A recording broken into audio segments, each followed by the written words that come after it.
ಏನಾಗಿದೆ?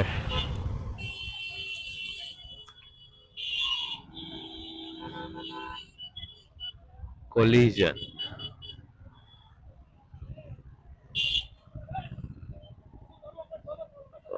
ಇವನ್ ಕಾರು, ಈ car side to side scratch ಆಗಿದೆ. ಸ್ಕ್ರಾಚ್ ಆಗಿರೋದಕ್ಕೆ ಈ ತರ ಕಿತ್ತಾಡ್ತಾ ಇದಾರೆ.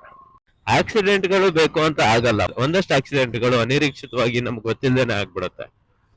ಅಂತ ಟೈಮಲ್ಲಿ ಕೂಗಾಡಿ, ಕಿರ್ಚಾಡಿ, ಹೊಡೆದಾಡಿ, ಜಗಳ ಮಾಡೋದಕ್ಕಿಂತ ಮಾತಾಡಿ ಸಾಲ್ವ್ ಮಾಡ್ಕೊಳ್ಳಿ. ಯಾರ್ದು ತಪ್ಪಿರುತ್ತೆ ಕಾಂಪನ್ಸೇಟ್ ಮಾಡಿ, ಸಣ್ಣ ಪುಟ್ಟ ಖರ್ಚುಗಳಾದ್ರೆ. ಇಲ್ಲ ಅಂದ್ರೆ ಇನ್ಶೂರೆನ್ಸ್ ಇದ್ದೇ ಇರುತ್ತೆ, ಕ್ಲೈಮ್ ಮಾಡಿ. ಸುಮ್ನೆ ಕೂಗಾಡಿ, ಹೊಡೆದಾಡಿ ನ್ಯೂಸೆನ್ಸ್ ಗಳನ್ನ ಕ್ರಿಯೇಟ್ ಮಾಡಬೇಡಿ. ಸ್ವಲ್ಪ ಮೆಚ್ಯೂರ್ ಆಗಿ ಬಿಹೇವ್ ಮಾಡೋಣ. ಇನ್ಶೂರೆನ್ಸ್ ಗಾಡಿಗಳಿಗೆ ಮಾಡ್ಸೋದೇ ಅದೇ ಕಾರಣಕ್ಕೆ. ಸೊ ತಪ್ಪು ಆಗಿರುತ್ತೆ ನಿಜ, ಅದನ್ನ ರಿಪೋರ್ಟ್ ಮಾಡಿ ಇನ್ಶೂರೆನ್ಸ್ ಕ್ಲೈಮ್ ಮಾಡಿಸಿ.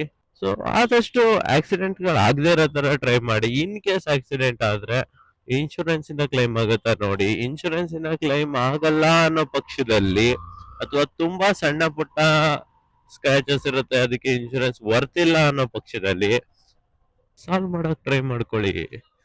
ಮನುಷ್ಯ ಇಂಪಾರ್ಟೆಂಟು, ಮನುಷ್ಯತ್ವ ತುಂಬಾ ಇಂಪಾರ್ಟೆಂಟ್ ಅಷ್ಟೇ.